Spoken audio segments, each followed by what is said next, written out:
السلام علیکم ورحمۃ اللہ وبرکاتہ۔ انشاءاللہ اللہ رب العزت کے حکم سے ہم آج سورۃ البقرہ کی آیت نمبر 6 سے ترجمہ اور تفسیر اسٹارٹ کریں گے۔ اعوذ باللہ من الشیطان الرجیم، بسم اللہ الرحمن الرحیم۔ دیکھیے، قرآن مجید کے اندر اللہ رب العزت نے انسانوں کی 3 قسمیں بیان فرمائی ہیں۔ نمبر 1، اللہ تعالیٰ نے مسلمانوں کی ان قسموں کا ذکر کیا جو پکے اور سچے مسلمان ہیں، مطلب مومن، جن کا ذکر پچھلی آیات میں ہم نے کیا، جس میں اللہ تعالیٰ نے متقین کی صفات بیان فرمائی تھیں۔ دوسری، اللہ تعالیٰ نے انسانوں کی اس قسم کا بیان کیا جو کہ کافر ہیں، اور تیسرا اللہ نے منافقین کا ذکر کیا۔ تو شروع کی آیات میں ہم نے متقین کا ذکر پڑھا، اب ان آیات کے اندر اللہ رب العزت منافقین کا ذکر فرما رہے ہیں۔ منافقین کا ذکر اللہ رب العزت نے اس اگلے رکوع سے شروع کیا۔ پہلے ہم ان 2 آیات کا ترجمہ کر لیتے ہیں۔ بسم اللہ الرحمن الرحیم، ان الذین کفروا سواء علیہم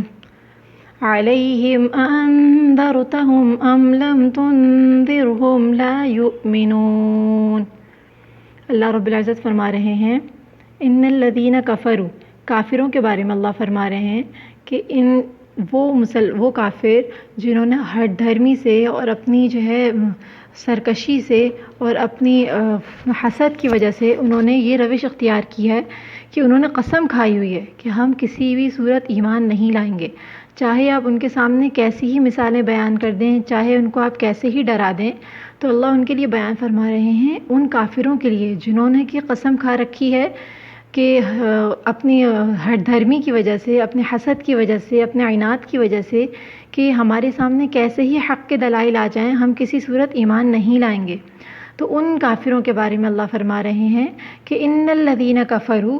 کہ ان کافروں کے لیے سواء علیہم، برابر ہے، یہ بات برابر ہے ان کے لیے کہ انذرتہم ام لم تنذرہم، کہ آپ ان کو ڈرائیں یا نہ ڈرائیں، لا یؤمنون، یہ ایمان نہیں لائیں گے، ان کے بارے میں اللہ فرما رہے ہیں۔ تو اب یہاں پر اللہ نے جو ذکر کیا ہے، جس کا ترجمہ ہم ڈرانے سے کر رہے ہیں، اس کو کہتے ہیں انذار، مطلب ڈرانا۔ تو انذار جو ہے ڈرانا، اس سے کہتے ہیں عربی کے اندر اس لفظ کو اس وقت استعمال کیا جاتا ہے کہ جب کسی شخص کو ہم اس شفقت کی وجہ سے، محبت کی وجہ سے اس کو کسی نقصان سے آگاہ کرنے کے لیے ڈراتے ہیں، اسے انذار کہتے ہیں۔ جیسے پہلے زمانے کے اندر بہت زیادہ آپس میں ان کی ہر وقت جنگیں چھڑی رہتی تھیں قبائل کی، تو اس وقت اگر کوئی شخص، اس کو معلوم ہو جاتا کہ ہمارے قبیلے پہ حملہ ہونے والا ہے یا کوئی دشمن ہماری اس میں ہے، نقصان پہنچانے کی طاق میں ہے، تو وہ کسی اونچی جگہ پہ چڑھ جاتا تھا اور لوگوں کو ڈراتا تھا اور بتاتا تھا کہ فلاں دشمن ہمارے پاس حملے کے لیے آ رہا ہے، تو اسے عربی میں اس کو انذار کہتے تھے۔ تو یہاں پہ بھی اللہ پاک نے وہی لفظ استعمال کیا کہ آپ صلی اللہ علیہ وسلم کافروں کو جو ڈرا رہے ہیں شفقت کی وجہ سے، محبت کی وجہ سے، تاکہ وہ اس بڑے نقصان سے بچ جائیں، اس بڑے نقصان سے آگاہ کرنے کے لیے کہ آئندہ آنے والے وقت میں جب وہ اللہ کے پاس جائیں گے تو ان کو کیسے نقصان اٹھانا پڑے گا، تو اس کے لیے نبی صلی اللہ علیہ وسلم جو ڈرا رہے ہیں اس سے اللہ پاک نے انذار سے تعبیر فرمایا۔ پھر آگے اللہ نے فرمایا ختم اللہ علی قلوبہم وعلی سمعہم، کہ ان کافروں کے بارے میں جنہوں نے ہٹ دھرمی کا، دیکھیں یہاں پہ اللہ رب العزت نے کافروں کا ذکر اختیار کی، کافروں کا ذکر فرما رہے ہیں، منافقین کا اللہ ذکر فرما رہے ہیں، لیکن اللہ رب العزت نے قرآن مجید کو ہمارے لیے راہ ہدایت بنایا ہے۔ یہ پرانے زمانے کے اور آپ علیہ الصلوۃ والسلام کے وقت کے قبائل کے حالات بیان کرنے کی کتاب نہیں ہے، مطلب یہ تاریخ کی کتاب نہیں ہے، یہ راہ ہدایت کی کتاب ہے۔ ہمیں اس کی ہر آیت سے اپنے لیے سبق حاصل کرنا ہے کہ ہمیں اس سے کیا سبق مل رہا ہے۔ تو دیکھیں یہاں پہ اللہ رب العزت نے فرمایا کہ ان کے لیے برابر ہے کہ آپ ان کو ڈرائیں یا نہ ڈرائیں، ان کو کوئی فرق نہیں پڑے گا۔ دیکھیں اگر ہم دنیا کے اندر، ہم مسلمان کسی بات میں، کسی گناہ کے اندر، کسی عمل کے اندر یہ روش اختیار کر لیں کہ ہمیں کسی صورت اللہ کا یہ حکم ماننا ہی نہیں ہے، کسی صورت ہمیں یہ کام کرنا ہی نہیں ہے. مطلب ہم نے دل میں نہ ارادہ کیا ہے، نہ ہم نے کبھی نیت کی، نہ ہم نے کبھی اللہ رب العزت سے دعا کی کہ اللہ یہ گناہ جس میں مبتلا ہوں اسے مجھ سے ہٹا دے، اللہ میں بہت کمزور ہوں. ہم نے نیت بھی نہیں کی، ارادہ بھی نہیں کیا. اگر ہم مسلمان بھی کسی چیز میں ایسی روش اختیار کر لیتے ہیں کہ مطلب ہٹ دھرمی کی روش، ایک ہوتا ہے کہ گناہ کرنے پر انسان نادم ہوتا ہے، ایک ہوتا ہے کہ گناہ کو گناہ ہی نہیں سمجھنا. اب آپ مثال کے طور پہ اس سے یہ سمجھ لیں، جیسے آج کے زمانے میں کوئی شخص ہے جو داڑھی نہیں رکھتا، اب وہ داڑھی نہ رکھنے کو یہ سمجھے کہ ہاں دیکھیں میں گناہ کر رہا ہوں، اس لیے کہ داڑھی ایک دفعہ کٹوانا گناہ صغیرہ ہوتا ہے. اگر انسان بار بار کرے، جیسے ہمارے آج کے مسلمان کہ جب آفس جانا ہے روز تیار ہوتے ہیں تو روز شیو کرتے ہیں، روز داڑھی منڈاتے ہیں، پیارے نبی صلی اللہ علیہ وسلم کی سنت کو نالی میں بہا دیتے ہیں. تو روز کرنے سے کسی گناہ کو، چاہے وہ صغیرہ گناہ ہو، چھوٹا سا گناہ ہو، لیکن اگر کسی گناہ کو روز کیا جائے تو وہ گناہ کبیرہ بن جاتا ہے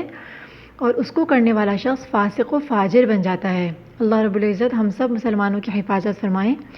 تو میں یہ بیان کر رہی، مثال کے طور پہ میں نے یہ بیان کیا کہ اگر کوئی شخص کسی گناہ کو جیسے داڑھی کاٹنے کو گناہ سمجھے، نادم ہو کہ اللہ مجھے توفیق نہیں ہو رہی،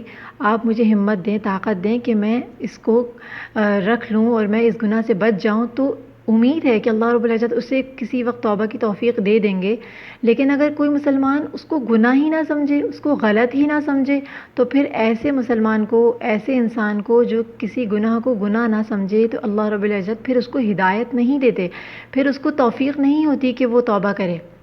تو اللہ پاک ہم سب کو بچائے. یہاں پہ اللہ پاک نے کافروں کے بارے میں اور ان منافقین کے بارے میں بھی یہی بیان کیا کہ جنہوں نے ہٹ دھرمی کی راہ اختیار کی ہے تو اللہ نے فرمایا کہ ان کے لیے بھی برابر ہے، یہ بات برابر ہے کہ آپ ان کو ڈرائیں یا نہ ڈرائیں، وہ ایمان نہیں لائیں گے. آگے فرمایا ختم اللہ علی قلوبہم، ان کی اس ہٹ دھرمی کے بدلے میں اللہ نے ان کو کیا سزا دی کہ ختم اللہ علی قلوبہم وعلی سمعہم،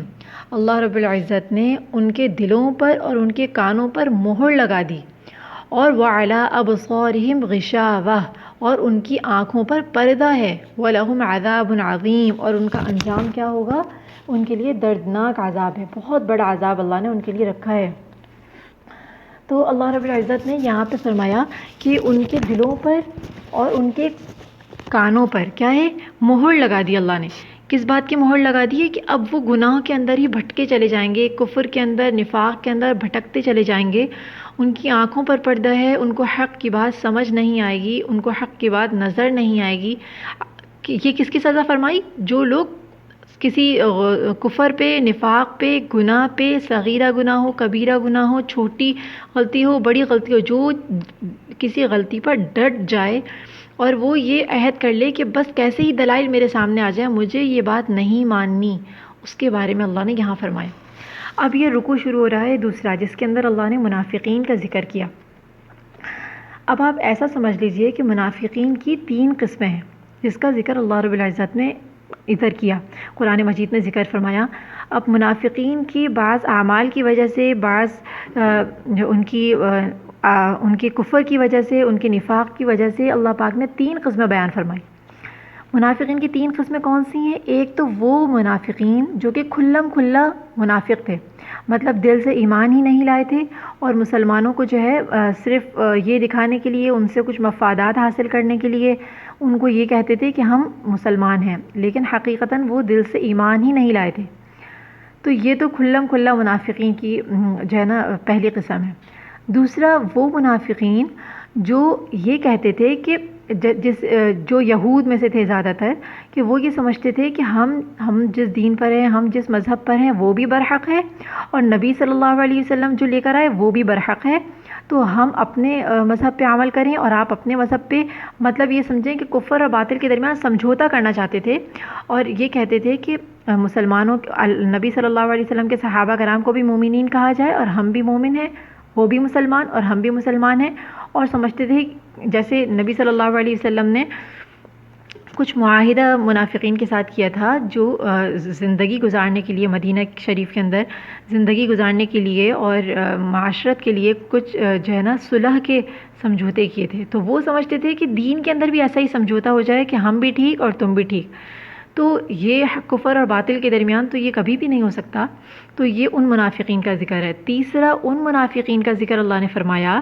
کہ جو ایسے تھے کہ کبھی نبی صلی اللہ علیہ وسلم کے اوپر ایمان لے آتے اور کبھی جو ہے نا اپنے مذہب کو صحیح سمجھنے لگتے. جب دیکھتے کہ نبی صلی اللہ علیہ وسلم کو کچھ مسلمانوں کو کوئی جو ہے نا فائدہ حاصل ہو رہا ہے، ان کو کوئی فتح حاصل ہو رہی ہے، تو اسلام کی طرف ان کا جو ہے نا دل مائل ہو جاتا. اور پھر جو ہے نا کسی وقت مسلمانوں کو کوئی جو ہے نا نقصان اگر ہو گیا تو کسی وقت جو ہے نا وہ اپنے ہی دین کو صحیح سمجھنے لگتے اور جو ہے نا وہ اسی کی طرف ان کا دل مائل ہو جاتا. کبھی سوچتے کہ دیکھیں گے کہ نبی صلی اللہ علیہ وسلم کو جو ہے نا فتح حاصل ہوتی ہے کہ نہیں، آپ مکہ پہ سردار بنتے ہیں کہ نہیں. تو مطلب یہ کہ وہ تذبذب کا شکار تھے کہ نہ تو صحیح میں مسلمان ہوتے تھے اور نہ تو وہ بالکل ہی کافر تھے. مطلب درمیان کی کیفیت میں رہتے تھے، دل میں کبھی سمجھتے صحیح ہے کبھی سمجھتے غلط ہے، اس طریقے کی کیفیت میں مبتلا تھے. تو یہ سمجھے 3 طرح کے منافقین کا ذکر ہو گیا. اب ہم سب سے پہلے منافقین کی جو اللہ پاک نے ذکر کیا اس کو ہم بیان کرتے ہیں. بسم اللہ الرحمن الرحیم. وَمِنَ النَّاسِ مَن يَقُولُ آمَنَّا بِاللَّهِ وَبِالْيَوْمِ الْآخِرِ وَمَا هُم بِمُؤْمِنِينَ. وَمِنَ النَّاسِ، اور بعض لوگ کہتے ہیں، کیا کہتے ہیں؟ مَن يَقُولُ آمَنَّا بِاللَّهِ، کہ ہم اللہ پر ایمان لے کے آئے ہیں، وَبِالْيَوْمِ الْآخِرِ، اور آخرت پر بھی ایمان رکھتے ہیں. اللہ آگے فرما رہے ہیں وَمَا هُم بِمُؤْمِنِينَ، لیکن در حقیقت وہ ایمان والے نہیں ہیں. يُخَادِعُونَ اللَّهَ وَالَّذِينَ آمَنُوا، وہ اللہ تعالیٰ کو، وَالَّذِينَ آمَنُوا، اور جو ایمان لے کر آئے ہیں یعنی مسلمانوں کو کیا کرتے ہیں؟ يَخْدَعُونَ، يُخَادِعُونَ مطلب دھوکہ دیتے ہیں. وَمَا يَخْدَعُونَ، اور اللہ فرما رہے ہیں کہ دراصل وہ ہمیں دھوکہ نہیں دیتے، وہ مسلمانوں کو اور اللہ کو دھوکہ نہیں دے رہے، بلکہ إِلَّا أَنفُسَهُم، بلکہ وہ اپنے آپ کو دھوکہ دے رہے ہیں. وَمَا يَشْعُرُونَ، اور وہ سمجھتے نہیں ہیں. فی قلوبہم مرض، اللہ فرما رہے ان کے دلوں میں کیا ہے؟ بیماری ہے، مرض ہے، روگ ہے. فزادہم اللہ مرضا، تو اللہ فرما رہے ہیں فزادہم اللہ، ہم بیماری میں مزید اضافہ کر دیں گے. فزادہم اللہ، زیادہ کر دیں گے مرضا، ان کی بیماری کو. وَلَهُمْ عَذَابٌ علیم، اور انجام کیا ہوگا کہ ان کے لیے دردناک، درد دینے والا عذاب ہے. بما کانوا یکذبون، کس وجہ سے کہ وہ جھوٹ بولا کرتے تھے. دیکھیے اللہ رب العزت نے یہاں فرمایا وَمِنَ النَّاسِ مَن يَقُولُ آمَنَّا بِاللَّهِ، کہ وہ لوگ جو ہے، بعض لوگ کیا کہتے ہیں کہ ہم اللہ پر اور قیامت پر ایمان رکھتے ہیں. وَمَا هُم بِمُؤْمِنِينَ، در حقیقت وہ ایمان والے نہیں ہیں. کہ یخادعون اللہ، کہ وہ دیکھیں جیسے جو ہم نے کہا کہ وہ اللہ تعالیٰ نے ان منافقین کا ذکر کیا جو کہ کھلا منافق تھے، کہ وہ مسلمانوں کو یہ کہتے تھے کہ ہم جو ہے ایمان لے کر آئے ہیں اللہ پر بھی اور قیامت کے دن پر بھی، حالانکہ وہ ایمان والے نہیں ہیں. اور وہ یہ سمجھتے ہیں کہ ہم اس طرح کہہ کے جو ہے نا دھوکہ دے دیں گے اللہ کو بھی اور ایمان والوں کو بھی. حالانکہ اللہ تعالیٰ نے تو بہت ساری جگہ پہ آپ صلی اللہ علیہ وسلم کو ان کے دھوکے سے آگاہ کر دیا اور ان کا نفاق جو ہے نا ظاہر کر دیا. تو دنیا کے اندر ہی ان کا دھوکہ کھل گیا. اب دیکھیں یہ جو منافقین تھے نا، جو کہا کرتے تھے کہ ہم ایمان لے آئے ہیں، تو اللہ ان کے بارے میں فرما رہے ہیں کہ وہ یہ سمجھتے ہیں، یہ بات تو سمجھ آتی ہے کہ بھئی انسان کو آپس میں ایک دوسرے کو تو دھوکہ دے سکتے ہیں. جیسے ان کا جو بظاہر طرز عمل تھا وہ بالکل مسلمانوں جیسا تھا، تو مسلمان ان کے اس طرز عمل کی وجہ سے، ان کی بات کی وجہ سے دھوکے میں آ سکتے ہیں، یہ تو سمجھ آتی ہے بات. لیکن اللہ فرما رہے ہیں کہ وہ اللہ کو بھی دھوکہ دیتے ہیں. تو اس سے کیا مطلب، کیا کوئی شخص اللہ کو دھوکہ دے سکتا ہے؟ تو دیکھیے اس کا مطلب یہ کہ وہ اپنے آپ کو یہ سمجھا کرتے تھے کہ ہم جو ہے نا مسلمانوں کو بھی دھوکہ دے دیں گے اور اللہ کو بھی. جیسے کہ کوئی مسلمان بظاہر دین کے اوپر عمل کرنے کا مقصد کیا ہے، کس طریقے سے عمل کیا جائے گا؟ بلا چوں اور چرا. ہم آپ صلی اللہ علیہ وسلم کے تمام احکامات اور اللہ رب العزت کے تمام احکامات کو بلا چوں چرا اگر عمل کریں گے، ایمان لائیں گے، ہم مومن ہیں، ہم مسلمان ہیں. لیکن اگر ہم اس کے اندر اپنے فائدے کی چیز نکال دیں گے کہ بظاہر جو ہے نا میرا کام بھی ہو جائے اور میرا مقصد بھی پورا ہو جائے، اور دیکھنے میں یہ بھی نہ لگے کہ میں نے نافرمانی کی، دیکھنے میں یہ بھی نہ لگے کہ میں نے گناہ کیا. جیسے کہ آج کے ہم مسلمان یہی کرتے ہیں کہ بہت سارے گناہوں میں توجیہ نکال لیتے ہیں اور ہم اپنے آپ کو وہ کرتے ہیں کہ ہم جو ہے نا ٹھیک ہیں، ہم غلط نہیں ہیں، ہم جو بھی کر رہے ہیں وہ اللہ کے حکم کے مطابق ہے. اور ہم اس کے اندر جو دلائل پیش کر کے اپنے آپ کو صحیح ثابت کرتے ہیں، تو دین کے اوپر بلا چوں چرا عمل کیا جائے گا۔ جیسے اب سود کو اللہ رب العزت نے حرام کیا، تو ہم اگر اللہ پاک کا کوئی حکم ہم بتائیں کہ بھئی اللہ رب العزت نے سود کو حرام قرار دیا، تو مسلمان کی شان یہ نہیں کہ وہ کہے کہ کیوں حرام کیا اللہ تعالیٰ نے سود کو، اور کیوں اللہ تعالیٰ نے جو ہے نا وہ اس میں تو بہت فائدہ ہے اور اس میں کیوں جو ہے نا نقصان ہے، تو اس کی وجہ کیا ہے یا اس کی لاجک کیا ہے، تو یہ نہیں کہے گا۔ مسلمان کیا بلا چوں چرا جو ہے نا اس پر عمل کرے گا۔ اللہ یہاں فرما رہے ہیں کہ یہ لوگ سمجھتے ہیں، مطلب اپنے دین یا اپنے سمجھ کے مطابق سمجھتے ہیں کہ ہم جو ہے اللہ کو دھوکہ دے دیں گے اور ہم بظاہر دل جو ہے نا زبان سے اقرار کرتے ہیں تو ہم نجات پا جائیں گے، تو ایسا نہیں ہے، بلکہ اللہ فرما رہے ہیں وما یخدعون، دراصل وہ خود اپنے آپ کو دھوکہ دے رہے ہیں، وما یشعرون، اور وہ سمجھتے نہیں ہیں، فی قلوبہم مرض، ان کے دلوں میں مرض ہے، روگ ہے۔ اب یہاں پہ جو اللہ نے ذکر کیا بیماری ہے، تو یہ کون سا مرض، کون سی بیماری ہے جس کا ذکر اللہ نے یہاں کیا؟ تو دیکھیں ہمارے دل کو، ہمارے نفس کو، ہماری روح کو جو ہے نا دو طرح کی بیماریاں ہوتی ہیں۔ ایک تو بیماری وہ ہوتی ہے جو جسمانی بیماری ہوتی ہے، جیسے کسی کو دل کی تکلیف ہو جائے خدا نخواستہ،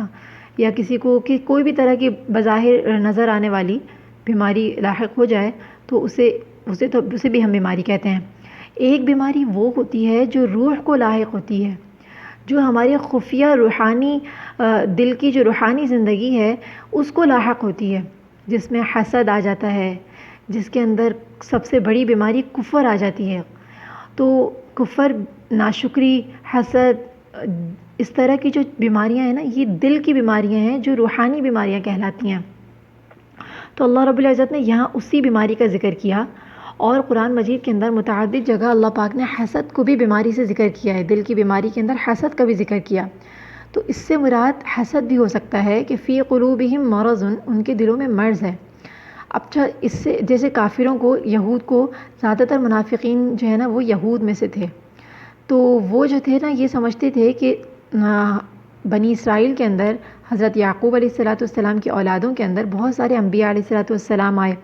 تو ان کا خیال یہ تھا کہ نبی آخر الزماں صلی اللہ علیہ وسلم بھی ہماری ہی قوم میں سے، بنی اسرائیل میں سے آئیں گے۔ لیکن جب اللہ پاک نے اسماعیل علیہ السلام کی اولاد میں پیارے نبی صلی اللہ علیہ وسلم کو مبعوث کیا، تو وہ حسد میں آ گئے، ان کے دلوں میں حسد پیدا ہو گیا کہ یہ ہماری قوم میں سے، بنی اسرائیل میں سے نبی نہیں آئے، تو وہ حسد جو تھا نا اس کو اللہ نے یہاں بیماری سے تعبیر کیا، فزادہم اللہ مرضا، تو اللہ نے فرمایا کہ انہیں بیماری میں مزید بڑھا دیا ہم نے۔ اب اس کی دو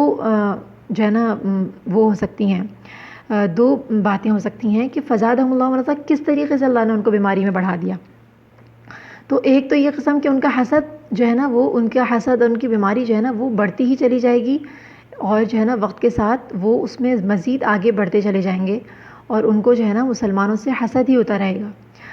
زیادہ ہو جائے گا حسد۔ دوسری وجہ یہ بھی ہو سکتی ہے کہ اللہ تعالیٰ مسلمانوں کو پے در پہ فتوحات دیتے چلے گئے، ان کو جو ہے نا اللہ پاک نے اتنی فتوحات اور اتنی جو ہے نا اللہ پاک نے ان کو فتح نصیب فرمائی کہ ان کے جو ہے نا فتح کو دیکھ کے، مسلمانوں کی کامیابی کو دیکھ کے ان کا حسد بڑھتا ہی چلا جائے گا، اس لیے کہ جیسے جیسے مسلمانوں کو فتح ملتی جائے گی ویسے ویسے ان کا حسد بھی زیادہ ہوتا چلا جائے گا۔ تو وَلَهُمْ عَذَابٌ، اللہ نے فرمایا وَلَهُمْ عَذَابٌ علیم، تو ان کے حسد اور بیماری کے بدلے اللہ نے ان کے لیے کیا رکھا، تو ان کے حسد اور بیماری کے بدلے اللہ رب العزت نے کیا رکھا ہے ان کے لیے؟ دردناک عذاب، بما كانوا یکذبون، اس وجہ سے کہ وہ جھوٹ بولا کرتے تھے۔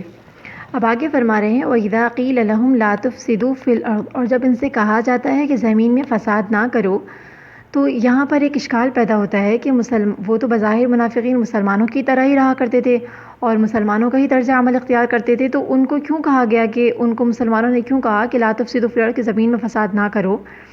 تو اس کا جواب یہ ہے کہ وہ منافقین جو بظاہر تو اسلام مسلمانوں کے ساتھ رہتے تھے اور اسلام کو جو ہے اختیار کیا ہوا تھا انہوں نے، تو وہ بعض اوقات ایسے اعمال کرتے تھے جس کی وجہ سے مسلمان ان کو تنبیہ کرتے تھے، مسلمان سمجھتے تھے کہ یہ مسلمان ہیں مگر ان کی روش ٹھیک نہیں ہے، انہوں نے غلط کام کیا ہے، تو اس لیے مسلمان ان کو کہتے تھے کہ بھئی اس طریقے کے کام نہ کرو جس سے زمین میں فساد ہوتا ہے، اب تو مسلمان ہو چکے، تو کہتے تھے کہ انما نحن مصلحون، ہم تو صرف اصلاح کرنے والے ہیں، جیسے وہ مسلمانوں کی کوئی بات کافروں کو لگا دی، یا اس طرح کے جو اعمال تھے یا ایسے کام جو ان کے ظاہر ہوتے تھے جو اسلام کے خلاف تھے، تو اس پہ مسلمان ان کو جو ہے نا تنبیہ کرتے تھے، تو وہ کہتے تھے کہ ہم تو اصلاح کرنے والے ہیں۔ آگے اللہ نے فرمایا الا انہم هم المفسدون، یقیناً یہی لوگ ہیں فساد کرنے والے، ولکن لا یشعرون، لیکن وہ شعور نہیں رکھتے، ان کو سمجھ نہیں ہے کہ وہ جو ہے فساد مچا رہے ہیں۔ وَإِذَا قِيلَ لَهُمْ آمِنُوا كَمَا آمَنَ النَّاسُ، اب یہاں فرمایا اور ان سے جب کہا جاتا تھا کہ ایمان لاؤ جیسے کہ اور لوگ ایمان لائے ہیں، تو مطلب صحابہ کرام قالوا، تو کیا کہتے تھے، انؤمن کما آمن السفہاء، کیا ہم ایسے ایمان لائیں جیسے کہ بے وقوف ایمان لائے؟ الا انہم هم السفہاء ولکن لا یعلمون، خبردار ہو جاؤ یقیناً یہی لوگ بے وقوف ہیں، ولکن لا یعلمون، لیکن یہ لوگ جانتے نہیں ہیں۔ اچھا دیکھیں یہاں پر فرمایا نا وَإِذَا قِيلَ لَهُمْ آمِنُوا كَمَا آمَنَ النَّاسُ، ان سے کہا جاتا تھا کہ ایمان لاؤ جیسے کہ اور مسلمان ایمان لائے ہیں، بالکل پکے اور سچے جیسے صحابہ کرام تھے۔ تو اس سے یہ بات سمجھ میں آتی ہے کہ اللہ رب العزت نے قرآن مجید کے اندر ایمان کی جو کسوٹی بیان کی وہ صحابہ رضوان اللہ علیہم اجمعین کا ایمان ہے، کہ انہوں نے جس طرح وہ ایمان لائے، اگر اس طریقے سے ہم ایمان لائیں، اگر اس طریقے پر کوئی بھی شخص ایمان لاتا ہے تو وہ مسلمان کہلائے گا۔ اور اگر بالفرض کوئی شخص مسلمان ہے، ایمان والا ہے، اپنے آپ کو مسلمان کہتا ہے، لیکن صحابہ رضوان اللہ علیہم اجمعین جیسا اس کا ایمان نہیں ہے،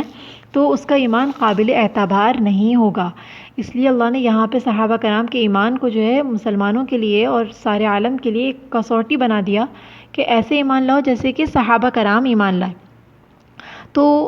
یہ لوگ کہا کرتے تھے کہ ہم بے وقوفوں کی طرح، اب اس سے ایک اشکال پیدا ہوتا ہے کہ اگر منافقین تو اپنے آپ کو مسلمان ہی کہتے تھے نا اور اپنے نفاق کو چھپاتے تھے، اگر وہ یہ بات کہیں کہ ہم ایمان لائیں جیسے کہ بے وقوف، تو اس سے تو ان کا کفر ظاہر ہو جاتا ہے۔ تو کیا وہ اس طریقے کی بات کہا کرتے تھے؟ تو پھر وہ مطلب وہ تو کافر ہی ہو جائیں گے، منافقین تھے تو ان کا ایمان، ان کی جو ہے کفر جو ہے وہ ظاہر ہو جائے گا، تو اس طرح کی بات کیوں کہا کرتے تھے؟ تو دیکھیں مسلمان جو تھے نا، وہ ان کی دو قسمیں تھیں۔ ایک وہ مسلمان تھے جو بااثر تھے، جو سردار تھے، یا جن کی بات مانی جاتی تھی، یا جن کا معاشرے میں اثر و رسوخ تھا، تو ان صحابہ رضوان اللہ علیہم اجمعین کے سامنے تو وہ منت اور سماجت جیسی باتیں کیا کرتے تھے اور